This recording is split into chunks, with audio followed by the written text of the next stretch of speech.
Praise the Lord. Today's message is the power of Jesus over sickness and death. Jesus has power over sickness and death. And as you all know that the life of Jesus Christ is divided into 8 periods. Now we are in the 4th period, ministry in Galilee, which happened for 2 years. Ministry in Galilee happened from 27 to 29 AD. 55 events took place in the life of Jesus Christ for 2 years. Of the 55 events in the Galilee, we have finished more than until we have finished until we have finished until event 29. We have finished until event 29. Today we are going to see.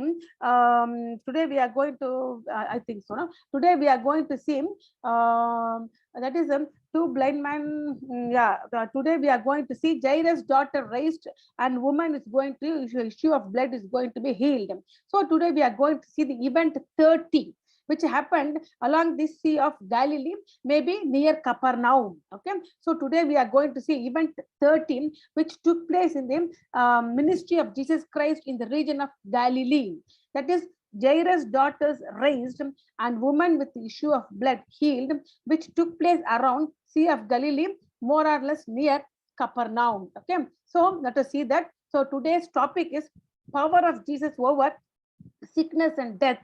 Healed by, first topic is healed by touching Jesus' garment. In that we are going to read Jesus' power over sickness. A young girl lives again. So that is going to see Jesus' power over death. So only 2 topics we are going to see, children. Healed by touching Jesus' garment. So far we have learned that some people went to Jesus to touch them and prayed for them to touch them. So when Jesus touched them, the sickness gone, and those people like 9 widows' son were resurrected from the death. So all these things happen. Sometimes Jesus say only the word passed through, and that particular person get healed. All these things we have learned. But today we are going to see a lady was going to touch Jesus' garment, and that lady was going to be healed. So that lady was not an ordinary lady. She was suffering with the sickness for 12 years. So in that incident, we are going to see Jesus' power over sickness. Second incident, we are going to see a young girl lives again. A girl of 12 years old died, but Jesus made that girl to resurrect again to such a way she can live her life along with her parents. So in that case, we are going to see Jesus' power over death. Only 2 things we are going to see. So let us go to the first lesson, healed by touching Jesus' garment. Can you see here? Jesus is walking on the street. During that time, what happened as a lady want to touch the garment of Jesus Christ. Let us see what is the problem of that lady and why she can't just talk to Jesus to touch her, and why she is coming and touching the Jesus hem. All these things we are going to see today. So in this lesson, we are going to understand Jesus' power over sickness. This information is given in the 3 Gospels, Matthew 9, Mark 5, and Luke 8. But this healing by touching Jesus' garment, Jesus' power over sickness, we are going to refer especially Mark chapter 5, 21 to 34. Even though it is written in all 3 Gospels like Matthew, Mark, and Luke, I'm going to refer one Gospel information, and I'll correlate other information also in that. But for a Bible portion, I'll take only Mark chapter 5, 34. So healed by touching.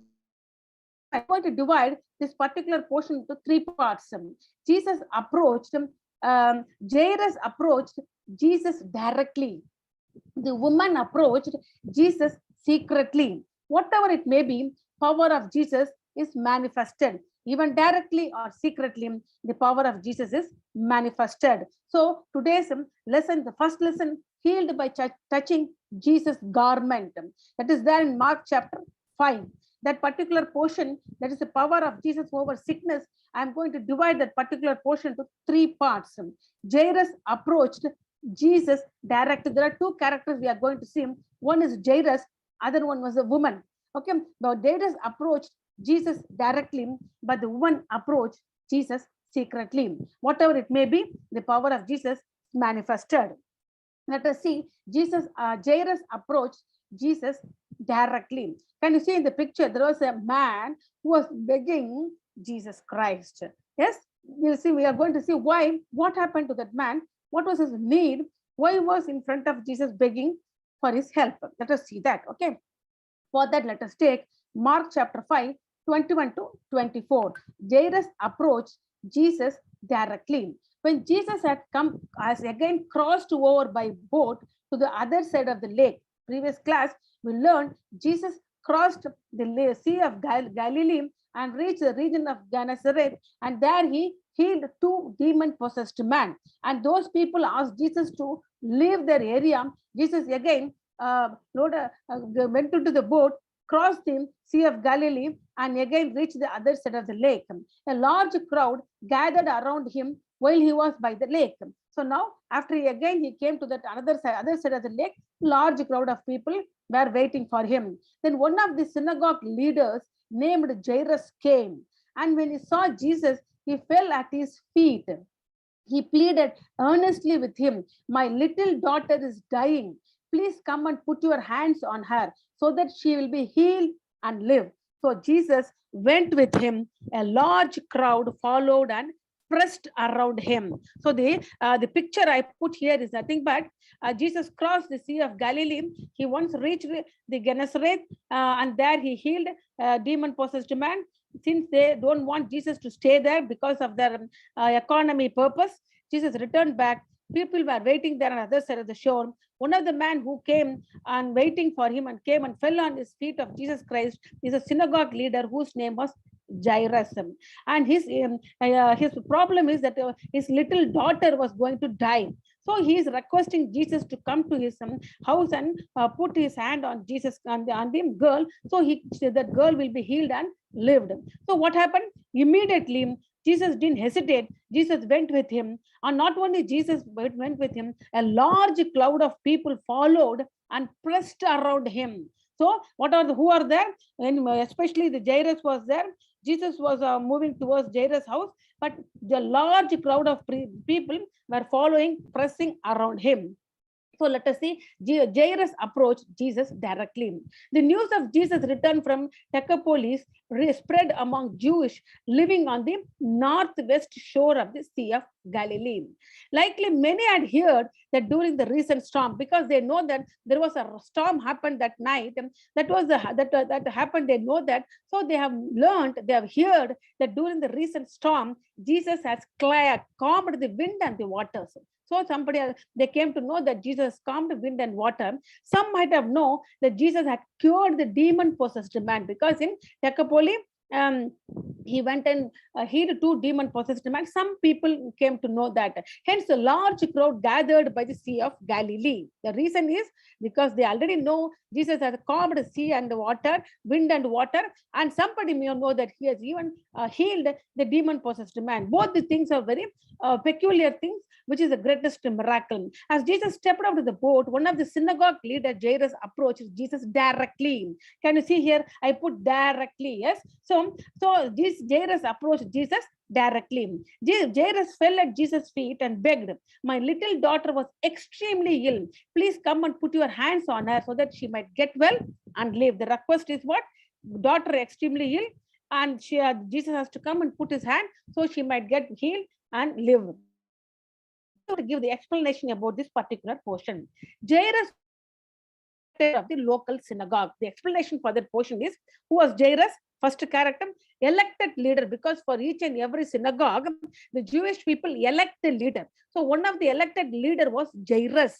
So what was his responsibility in synagogue? Was supervising worship, running the weekly school, because there was a school, and the children used to go there and attend that, like a Sunday class. They also attend weekly class. They learn Old Testament thing and all the regulations and rules over there, and caring for the building. Okay, so that was the duty of the Jairus. He's a very prominent, well-known man, because he was a leader of the synagogue. Yet Jairus came to Jesus and bowed before him. Though he was in the greatest position in the synagogue, but what Jairus did, he came immediately and bowed before him, and in humility pleaded for his 12-year-old daughter. So what was the age of the daughter? The age of the daughter is 12-year-old. Jairus' action showed his desperation, because he was a great man. In spite of all his position and honor, he just bowed down. He just came in front, he humbled himself, and he just bowed before Jesus. So this action showed his desperation as well as his faith in Jesus Christ. Two things we can came to know from his action. What are the two things? His action is he bowed before Jesus. This showed that Jairus is going through the very desperate situation, and also that he has faith in Jesus Christ. It was not Jairus' love for Christ that brought him, but only his need. You don't think that Jairus want to see Jesus, and that's why Jairus came to Jesus. Not like that. He don't have any love for Christ, but he had some need.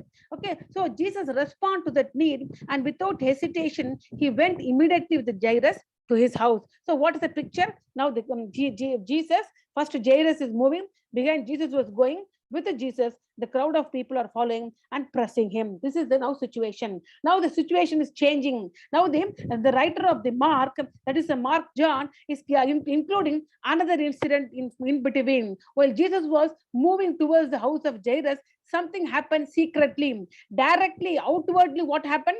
Jairus came directly, and all the people along with Jesus and Jairus and disciples are moving towards the house of Jairus. But another thing happened secretly. That is the second topic. Woman approached Jesus secretly. Mark chapter 5, 25 to 28. So, and a woman was there who had been subject to bleeding for 12 years. Every girl, when she became attained puberty, every adult, like teen girl, started to menstruate every month. So this lady, as problem is nothing but her bleeding was there for entirely, it didn't stop, and it was there for 12 years. That was the problem of that lady. She had suffered a great deal under the care of the many doctors and had spent all she had. Yet instead of getting better, she grew worse. When she heard about Jesus, she came up behind him in the crowd. See, now she is coming behind him. But Jairus came in front of Jesus, but this lady came behind him in the crowd and touched his cloak. That is the garment, outer garment. Because she thought, if I just touch his clothes, I will be healed. That was the condition of that lady. The condition of Jairus was very outward. He was a prominent man. He had a problem with a 12-year girl, daughter. She was totally sick. So he wants Jesus to come to his house. That was outwardly happened. Another thing was happening. This lady is also, this is also a woman, but she is suffering for 12 years. The problem is the issue of blood. Every month a lady has a issue of blood, but it will stop within 7 days. For that lady, it didn't stop and it was bleeding for 12 years. For that, she went and approached many doctors, but nothing has happened to him. Instead of getting better, it grew worse day by day. So when she heard about Jesus, she came up behind him in the crowd. And why now we are going to see him? Why can't she come in front of Jesus? Like Jairus came, no, she can come. No, why she came behind? Why she don't want Jesus to touch her?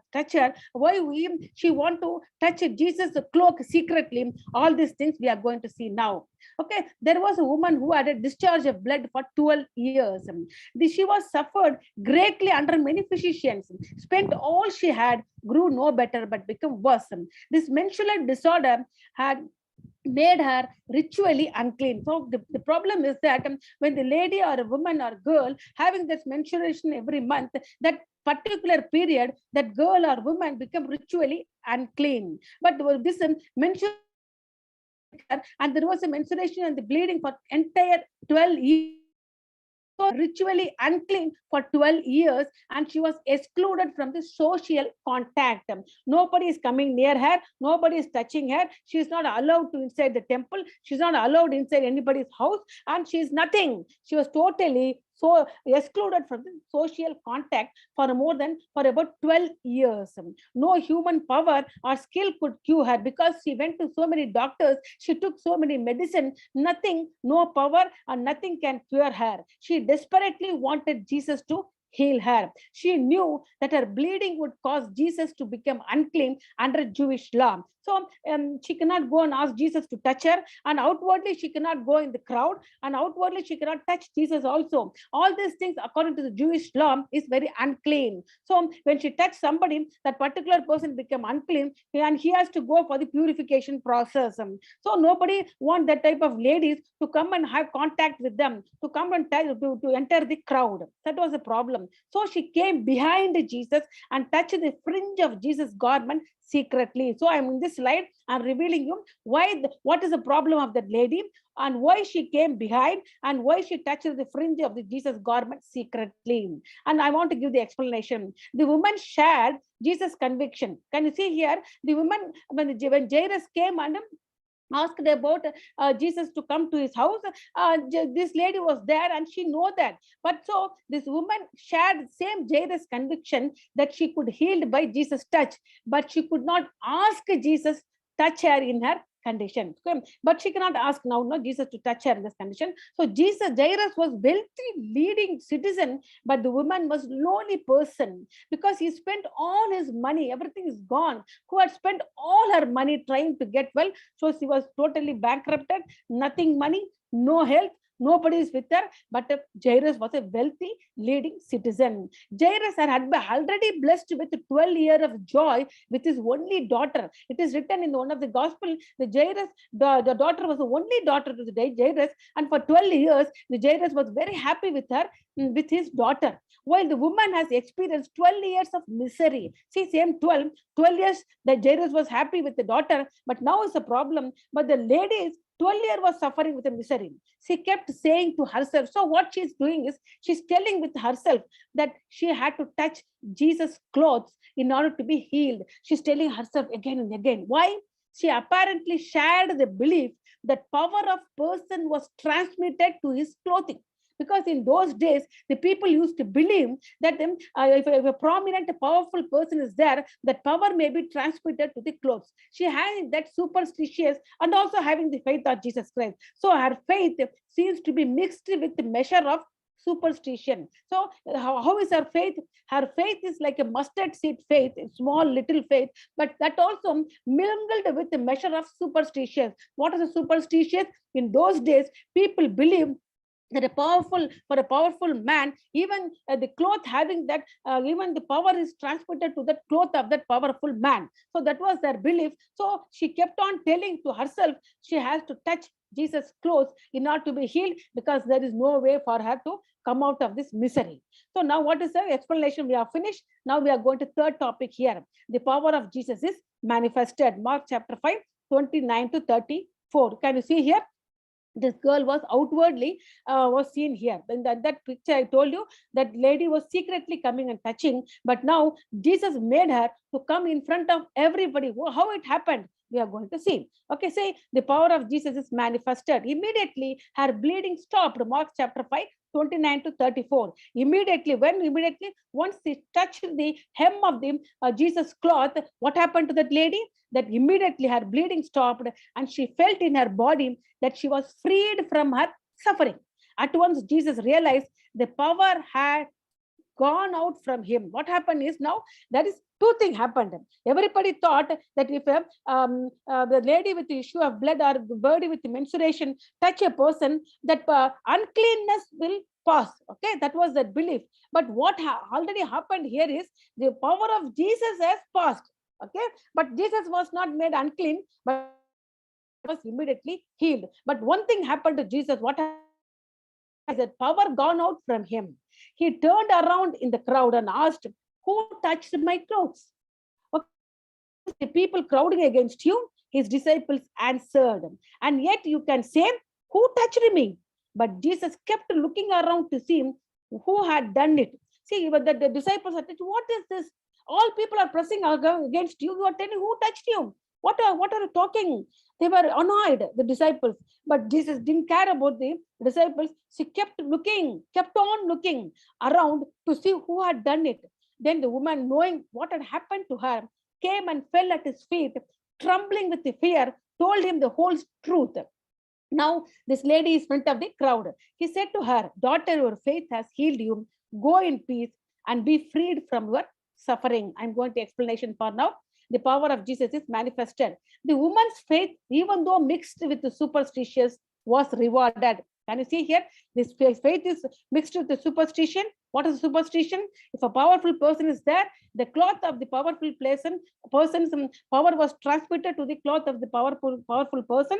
So if you might touch the cloth, that power can transmit and to be healed. That was a superstition idea that lady was having, but still she had faith on Jesus, thinking that he was very powerful, power over sickness. So woman's faith, even though mixed with the superstition, was rewarded. The bleeding was stopped and she felt a soundness in her body. That not only something has happened to the woman when she touched Jesus' cloth, Jesus too was aware that something has happened to him. Healing energy has gone out of him for someone's benefit. So Jesus asked, "Who touched me?" To his disciple, this seemed like a stupid question. Now you can ask within yourself, is Jesus a God? No, he's an omnipotent God. He's a both human and a God, 100% human, 100% God. Did Jesus didn't know who actually touched him? Or Jesus know who actually touched? That I'll see in the next slide. Okay. Peter said, "Look at this crowd pressing against you. But how can you say who touched you?" Who is telling? Peter is very annoyed and said, "What is this? All people are pressing around you, but you are asking who touched you." But Jesus said, "Someone deliberately touched me." All are touching me, not deliberately, but someone with deliberately touched me, and I felt healing power went out from me. When the woman realized that she could not stay hidden, she began to tremble and fell to her knees in front of Jesus. Suddenly, woman became the center figure who told the whole truth. Now, who is telling us a testimony?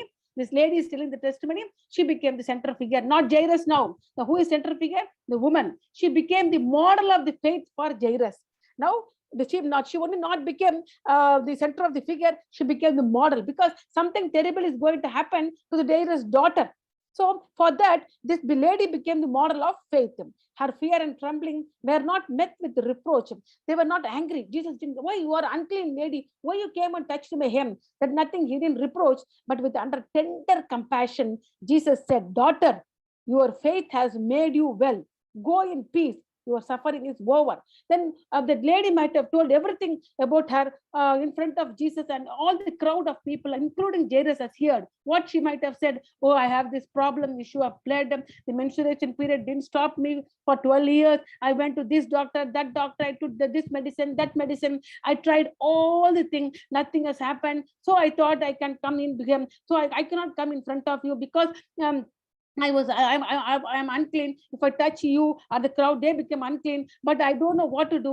So yeah, unknowingly, I came behind and touched you, and immediately I got healed." All these things revealed, and all the people maybe get angry, because she might have touched everybody. The crowd were pressing. If she went inside the crowd, means most of the people have touched that lady. According to Jewish law, all the people were become unclean. Moreover, Jesus might have been unclean. So all the crowd of the people and Jesus might have got angry and reproached her, but nothing happened. But Jesus showed the tender compassion and told, "Daughter, your faith has made you well. Go in peace. Your suffering is over." Three things he said. "Daughter, your faith has made you well." First one. Second thing, "Go in peace." Third one, "Your suffering is over." That's all. Okay, now explanation. I want to give further explanation in this. Certainly, Jesus knew who touched him. He knew that person had intentionally touched him in order to receive some sort of healing. Jesus wanted the woman to step forward and identify herself. Jesus already know who touched and what was her problem. Everything Jesus already know, but Jesus wanted the woman to step forward and identify herself. Why the lady has to identify? Because to let her slip away would have meant a lost opportunity for Jesus. What is the lost opportunity? If she might have got healed and just went away, what was the lost opportunity of Jesus is to touch her, that her cloth did not have magical properties. Now, Jesus want to teach the lady that my dear daughter, my clock didn't have the magical power, but I have the power. The power came out of me, and because of your faith, you are healed. That lesson Jesus want to teach to the lady. That's why Jesus made that lady to step forward and identify herself. She needed to know that it was her faith, not her superstitious belief, had healed her. Okay, what was it healed her? Because only of her faith. Jesus also wanted Jesus wanted to teach two lessons. First lesson, lesson, the lesson was that it was only by her faith, not by her superficial belief, she has healed. So that Jesus made her to come in front of the crowd and tell her testimony. That was the first lesson. And not only that, Jesus wanted to teach another lesson to the crowd of people. What was the second lesson? Jesus also wanted to teach the crowd a lesson. According to the Jewish law, a man who touched the menstruating woman become ceremonially unclean. It is written in Leviticus chapter 15, 18 to 25, in the law of Moses. Okay, this was followed whether her bleeding was normal, as in this woman case. For normal ladies, every month they have this issue of blood for 4 to 7 days. Those ladies also, if anybody touch, become unclean. Not only for that, for this lady also, who was having this disorder menstruation for 12 years, the same law is going to be applicable for her also, and because of her abnormal condition. Understand? So this is very bad, no? So to protect themselves from such defilement, Jewish men carefully avoided touching, speaking to, or even looking at women of such condition. They never they avoid touching, speaking, and even look at the woman of such condition. Who? Jewish men. By contrast, Jesus proclaimed to the hundred of people that this unclean woman had touched him, and then he healed her. That is a lesson he wants to teach. In Jesus' mind, this suffering woman was not to be avoided. As God's creation, she deserved attention and respect. So that's the second lesson Jesus wanted to teach the crowd. Jesus wanted to teach that unclean woman has touched him and he healed her because she deserved attention and the respect, and this woman should not be avoided. This was the second lesson Jesus wanted to teach the crowd. Okay, now the word peace means what Jesus said. Jesus said three words. What daughter, your faith has healed you. Go in peace. Go in peace, and you are completely healed. That's what it is written. Okay, your suffering is over. So what Jesus said to the lady who had the issue of blood for 12 years, daughter, your faith has saved you. First one. Second thing, go in peace. Third one, your suffering is over. So what does it mean? The word peace means not just freedom from the inward anxiety. You know, certain people have inward anxiety. They cannot show it out because some problem, they always worry. We call it the inward anxiety. But freedom is, the peace is not just freedom from the inward anxiety, but it means completeness of life. So what does it peace mean? It is the completeness of life that comes from right relationship with God.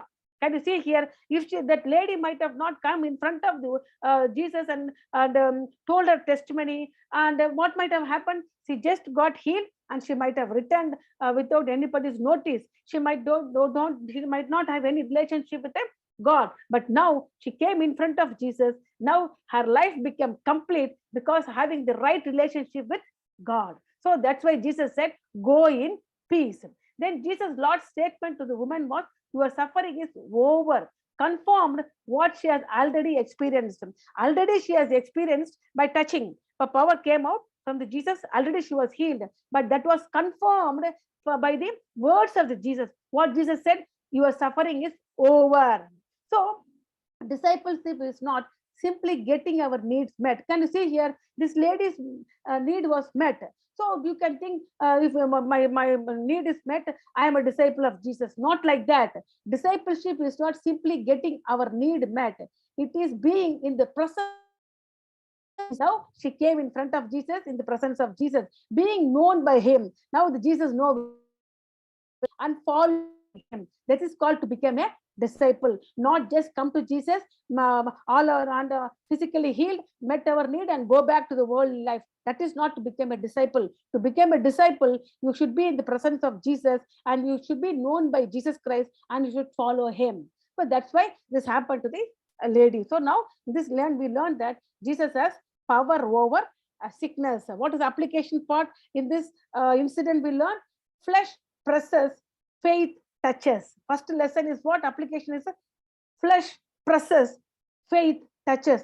Jesus was pressed by multitude, but he felt the touch of the faith. Can you see here? In the multitude, maybe so many people might have been sick, but power didn't come out of Jesus to that particular person because flesh presses. Flesh means our nature, but the faith touches, but he felt the touch of the faith. First lesson. First lesson is flesh presses, faith touches. The second lesson is faith as small as a mustard seed. What the woman's faith might be as small as a mustard seed. Jesus saw it, honored it, and developed it. Okay, so Jesus saw this small faith, even though it is mixed with superstition.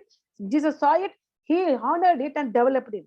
The poor woman represents humanity. First lesson is flesh presses, faith touches. Second lesson is that lady has a faith as small as a mustard seed. Third one, the poor woman represents humanity, all of us.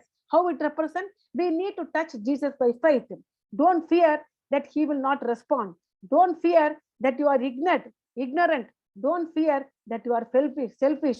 But your responsibilities, you have to touch Jesus by faith. By grace, exercise faith.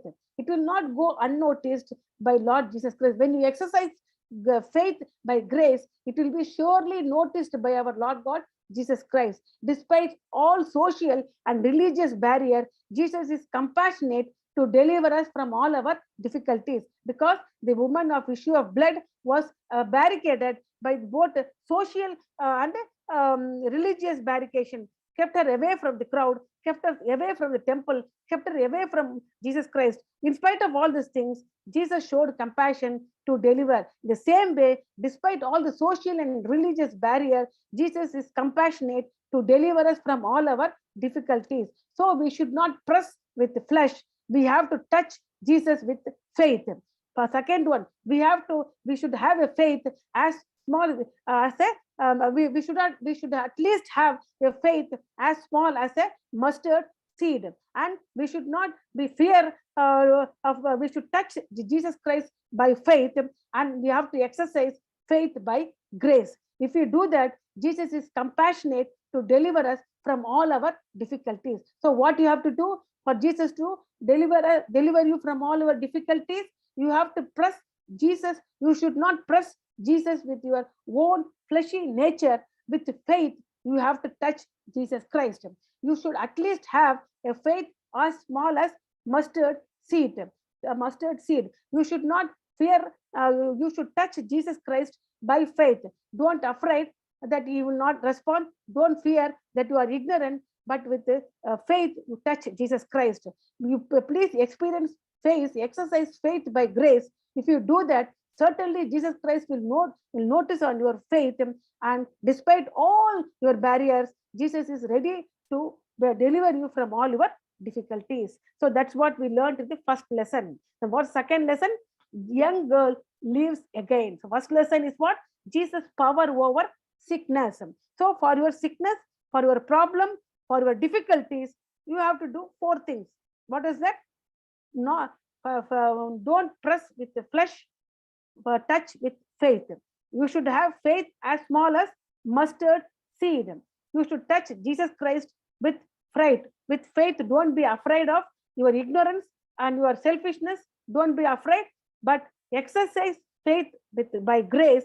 Then, despite all the barriers, Jesus is compassionate to deliver you from all your difficulties. That's what we learn from the Jesus touches the garment of the woman touches the garment of Jesus and was healed. So Jesus power over sickness. Jesus has power over sickness, but there is some responsibility to us also for that power to manifest in our life. That is what we learned in the previous lesson. In this lesson also, we are young girl lives again. Can you see here?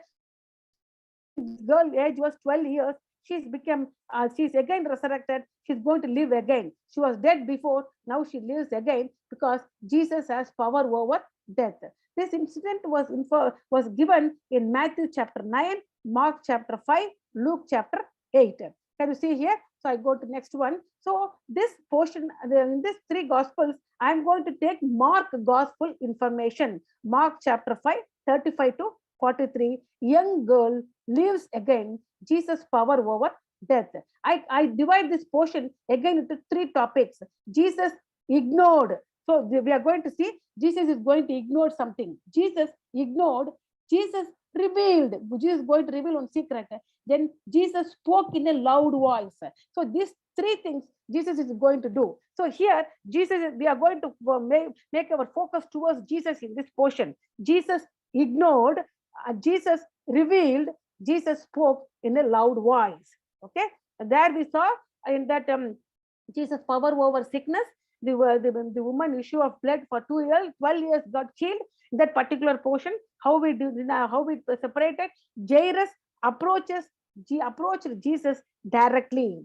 The woman approached Jesus secretly. The power of Jesus is manifested. That was what we learned in the previous lesson. In this lesson, another three topics, what we are going to learn: Jesus ignored, Jesus revealed, Jesus spoke in a loud voice, young girl lives again, Jesus' power over death. So Jesus ignored. What is going to ignore? He's going to ignore information from a messenger. He was a messenger and he was crying. And that information Jesus is going to ignore. We are going to see that because already I told you, Jairus approached Jesus directly regarding what? Regarding his daughter's sickness, who was 12 years old. Okay, but when Jesus was moving towards the house of Jairus, in between, a lady secretly came and touched Jesus' garment, and she was completely healed, who was having the issue of blood for 12 years. When Jesus was talking with that lady, one messenger came with a very bad news.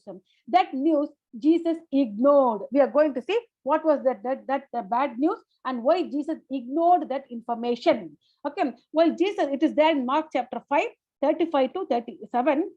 And Jesus ignored first topic. While Jesus was still speaking, some people came from the house of Jairus, the synagogue leader. Your daughter is dead, they said. Why bother the teacher anymore? Overhearing what they said, Jesus told him, don't be afraid. Just overhearing what they said. What the overhearing means what? Jesus ignored. The another word for overhearing is ignorance, ignoring, okay, avoiding. Okay, not listening, overhearing what they said. What do you mean by overhearing? Ignoring what they said. Who said what? The messenger of the house of Jairus said. Jesus told Jairus, don't be afraid, just believe. Can you see now that woman in front of Jesus who came and told all her testimony became the model for the faith for the Jairus, because something bad happened. That girl was dead. He did not let anyone follow him except Peter, James, and John, the brother of James. Okay, now Jesus is going to not only ignore the message of the messenger, and he's also going to ignore the crowd of people. Can you see now? He's going to ignore two things. First thing he's going to ignore is a message from the messenger. What's the message? Your daughter is dead. That was a message. And what he's going to ignore? He's going to ignore the crowd of people, because so many people are crowded and are pressing against him. And he's not going to allow anybody to follow him except Peter, James, and John, the brother of James. So three people are only going to go. So who are not going to go? Jairus is going to go first. Then who? Jesus and his three disciples are going to go. So how many people are there now? Only 5 are there. How many are there? Only 5 are going towards the house of Jairus, because the messenger told your daughter is dead, but Jesus ignored the messenger. So let us see. While Jesus was still speaking to the woman, some men brought Jairus the news of death of his daughter. Since the death was final, they advised Jairus not to bother Jesus. Now what they are telling, don't keep your focus on Jesus Christ. The circumstance is totally beyond your control. Nobody can, the death is a final. You cannot redo it. So don't keep on bothering Jesus. It is useless. He can, for you please take your eyes from Jesus Christ and move towards home and do the burial for your daughter. So Christ, that was the messenger's message. And what happened? But Jesus ignored what the messenger said and paid no attention. Instead, Jesus told directly to the Instead of responding to the messenger's message, what he ignored messenger's message, and he instead spoke directly to Jesus. What he spoke to encourage Jairus, Jesus turned to him and said, "Don't be afraid, just believe." Can you see here now? According to Jairus and the messenger and the crowd of people, the final thing has happened.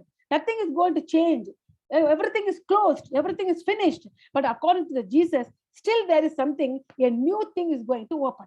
Okay, so in front of our eyes, our problem seems it is over. You cannot do anything. It is completely closed. Nobody can help. But in the eyes of God, Jesus Christ, still there is an opening. Still there is a hope. My children, that's why Jesus Christ didn't pay any attention to the messenger's message, and he turned towards Jairus, and he just said, "Don't be afraid, just believe."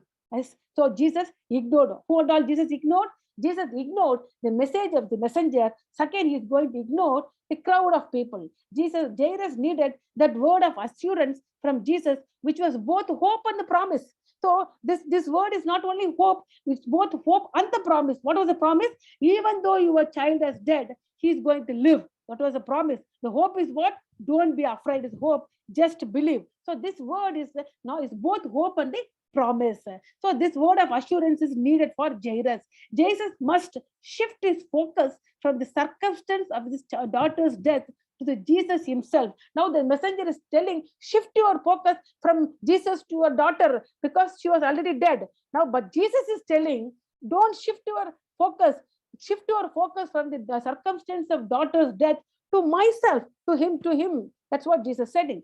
Jesus said, at that point, Jesus decided to separate himself from the crowd that was following him. So now he first ignored the message of the messenger. Now he's going to separate himself from the crowd which that was following. An important miracle was about to take place, and Jesus selected Peter, James, and John to see the miracle because they had a close relationship with Jesus Christ. Okay, because the crowd of people didn't have the close relationship, only these people are messengers not going to have the close relationship. Now Jairus just approaches Jesus not because of love, because of need. Now what happened? The need is too much, nobody can meet, but still Jesus is telling, don't afraid, believe.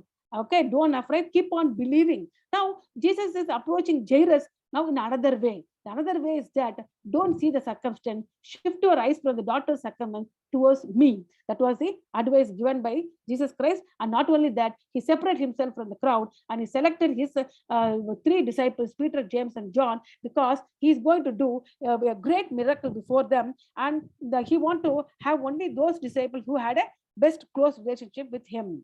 Now, Jesus, that's what Jesus ignored. Okay, Jesus ignored. What's the next topic? Next topic is Jesus revealed. Can you see here? When Jesus comes and he revealed something, after hearing all the people are laughing. This house was mourning and crying because the 12-year girl was dead. Okay, she was a small girl, maybe studying. Okay, she was a very pretty girl. She has to live a long life. Her life was taken in a very short period. That was a great agony. And that they might have been crying. But totally changed. What happened? Jesus revealed something. Hearing that, all people started to laugh. I am going to tell you what happened, what Jesus revealed in Mark chapter 5, 38 to 14. I will read Mark chapter 5, 38 to 40. When they came to the house of the synagogue leader, Jesus saw a commotion with the people crying and wailing loudly. He went in and said to them, why all this commotion and wailing? The child is not dead, but asleep. But they laughed at him. That's why they are laughing. I told you, now they are laughed at him after he put them all out. They are laughing. So again, he's putting them all out. He took the child's father and mother and the disciples who were with him. Who are the disciples with him? Peter, James, and John, and went in where the child was. They are going inside the room where the child was. So who all went? Jesus Christ, Jairus, and Jairus' wife, and then three disciples. Okay, all six went inside the place where the child was kept.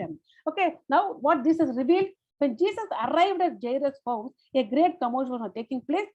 Loud weeping, the customary at a person's days. What is the custom they followed is that if somebody died, a group of people must weep and wail.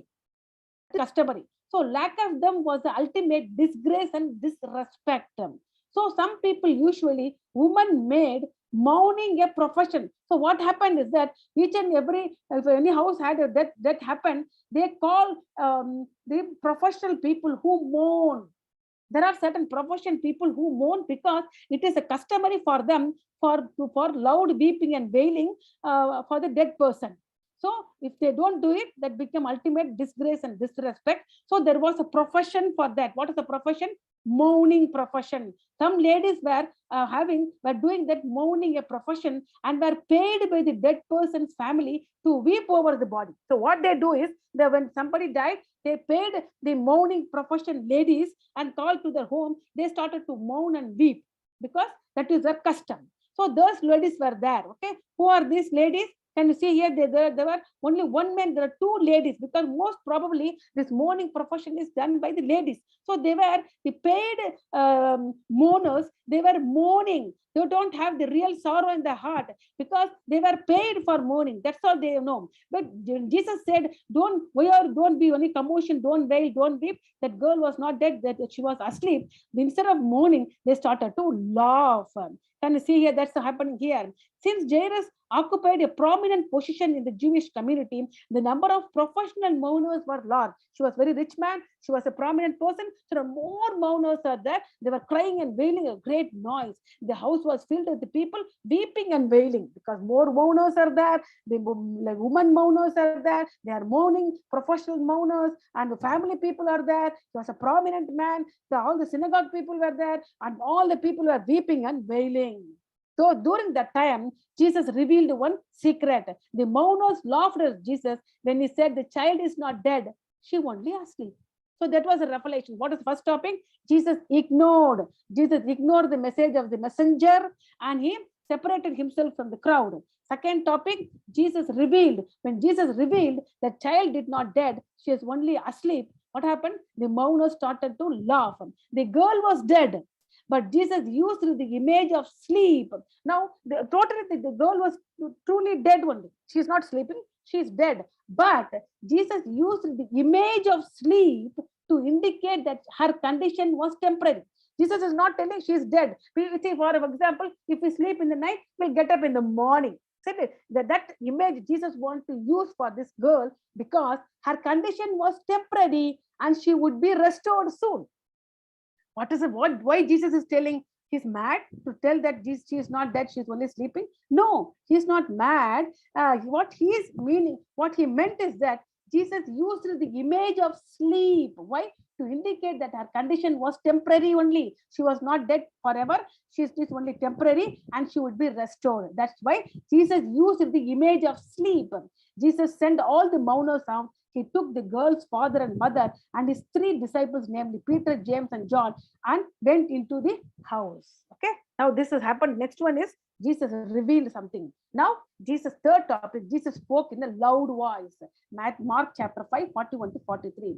He took her by her hand. Who? Jesus took what? That 12-year-old girl who was dead by the hand and said to her, Talitha Kumi, Talitha Kumi, which means, little girl, I say to you, get up. What is this Talitha Kum? Talitha Kum means, little girl, I say to you, get up. Immediately, the girl stood up and began to walk around. She was 12 years old. Now here this 12 years old. At this, they were completely astonished. Who are astonished? The daughter, that girl's parents, Jairus and Jairus' wife, and the three disciples, all are astonished. He gave strict order not to let anyone know about this and told them to give her something to eat. He's telling, don't tell to anybody. Even though he don't tell to anybody, outside who are there? The mourners are there. Outside who are there? Synagogue people were there. Outside who are there? The Jairus relatives were there. All are there. Everybody is going to know anyhow. But still Jesus is telling, don't tell anyone about this. And not only that, told them to give her something, to give the girl who was resurrected to eat something. So now Jesus spoke in a loud voice. Can you see here how many people are there? He got three disciples and Jairus' wife, that is that girl's mother, and Jesus Christ was there. All the other people are outside. They are outside and looking what is going to happen. They are astonished. See their eyes. The eyes are coming out of their face. They were astonished. What is happening? Okay, now see what Jesus said. Jesus stood by the side of the child, took her hand and spoke Aramic word. So what is Talitha kum? Talitha kum is an Aramic word, which means little girl, I say to you, get up. What is Aramic word? Talitha kum. Why Jesus is using Aramic word? What is Aramic? You thought that Jesus is a Hebrew man and he used to speak Hebrew language, but why he is speaking Aramic? And who taught you Aramic? Which people are talking the Aramic? I want to teach you. Aramic was the language of Palestine. That is what is the Palestine? Palestine is another name of Israel.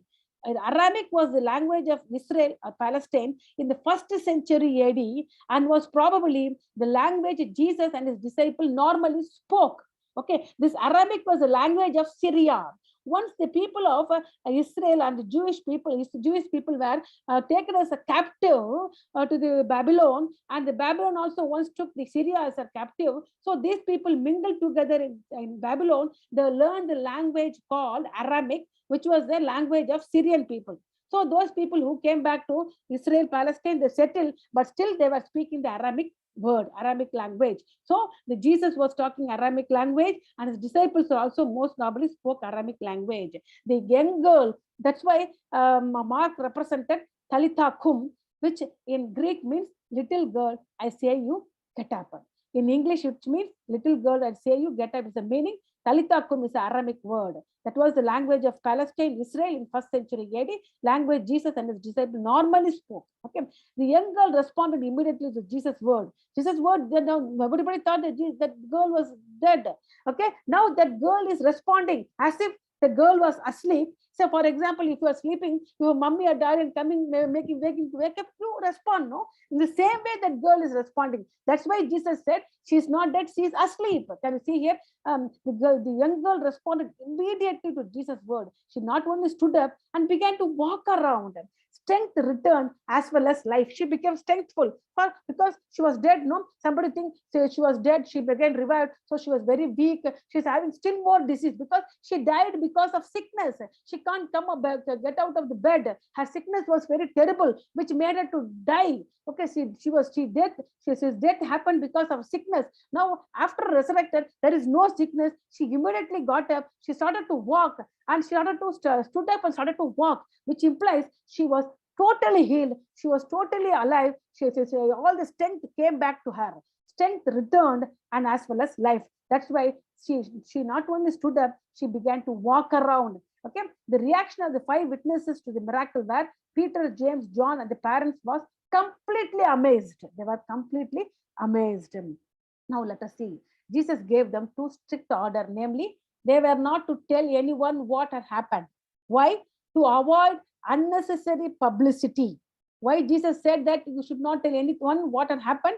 Because Jesus want to avoid unnecessary publicity. Because if it spread so fast, then all people started to come towards him. He cannot go outwardly to do preaching. So he don't want unnecessary publicity and did not want to be known as just a miracle worker. So if it spread properly, very fast, all people thought that Jesus was a miracle worker. He don't want to known to be as a miracle worker, just a miracle worker. He wanted people to listen to his words that they could heal their broken spiritual life. He not only came to heal their physical spiritual life, he came mainly to heal their broken spiritual life. For that, they have to listen to the Jesus word, not only follow him because of his miracle works.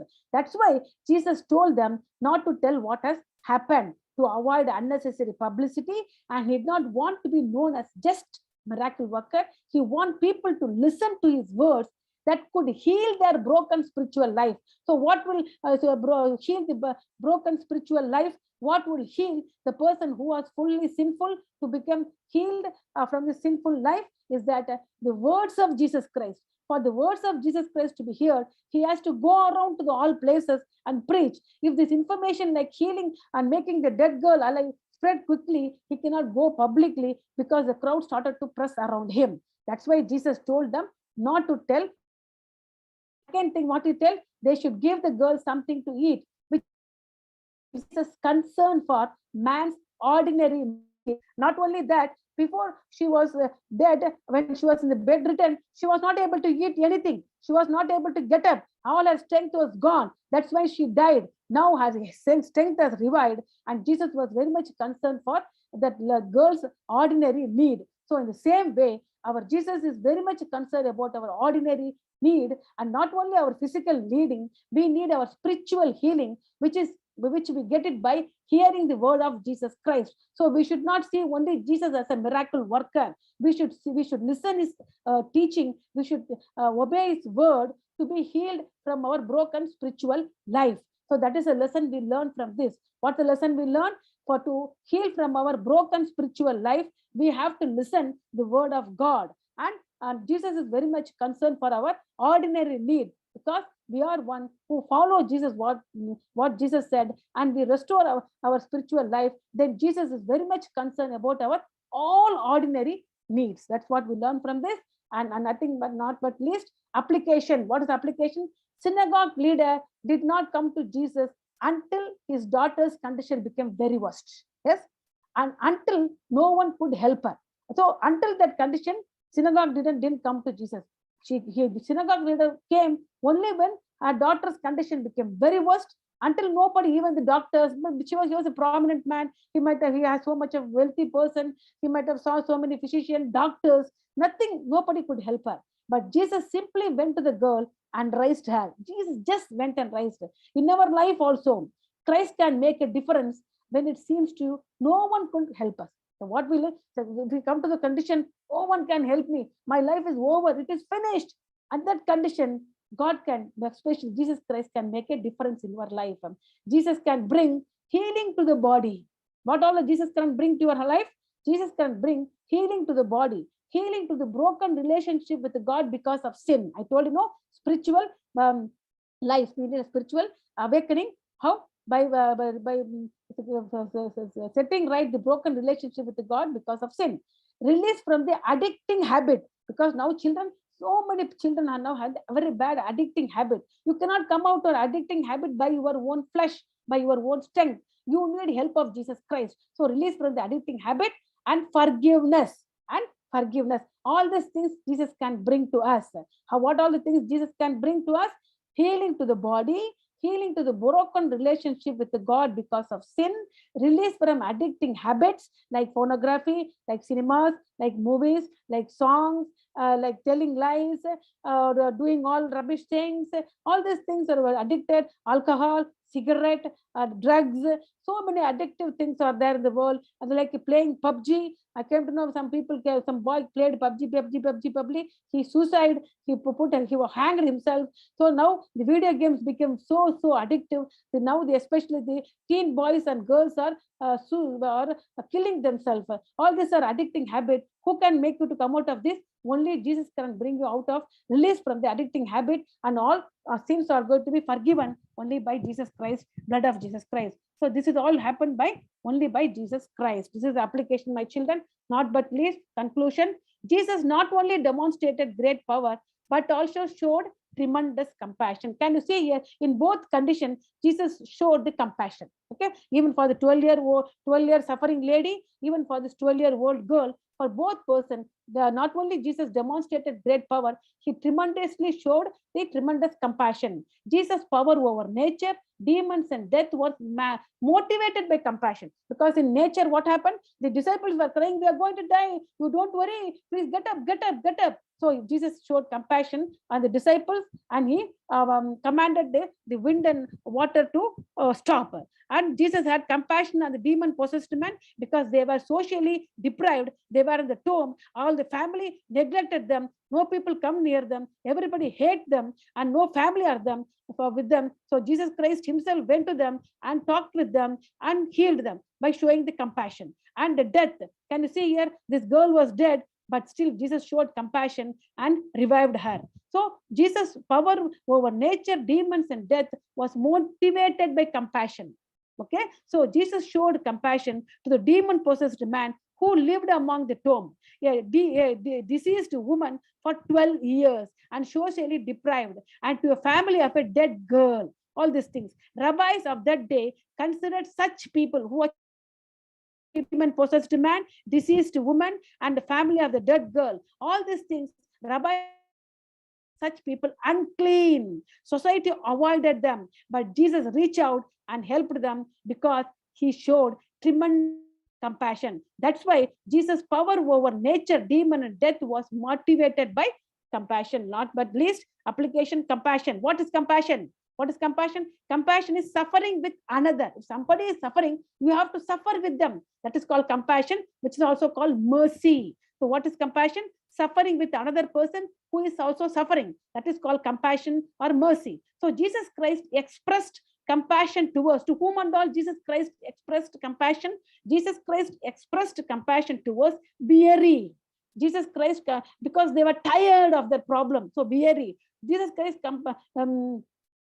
expressed compassion to us, tempted, because we are going to be tempted by Satan, because Jesus is a God who is also tempted by Satan, and he overcome the Satan. So when we are tempted by the Satan, Jesus Christ showed compassion to us. Hebrews chapter 2, 17 and 18. Jesus Christ showed compassion to the helpless. See, can you see here the demon possessed man? They were helpless. Everybody ignored them. But Jesus showed compassion and healed them. Okay, helpless. Like 9 widows' son, that 9 was widow. Her husband died and nobody with her. She's helpless. But God showed the compassion to that boy, and that boy was revived.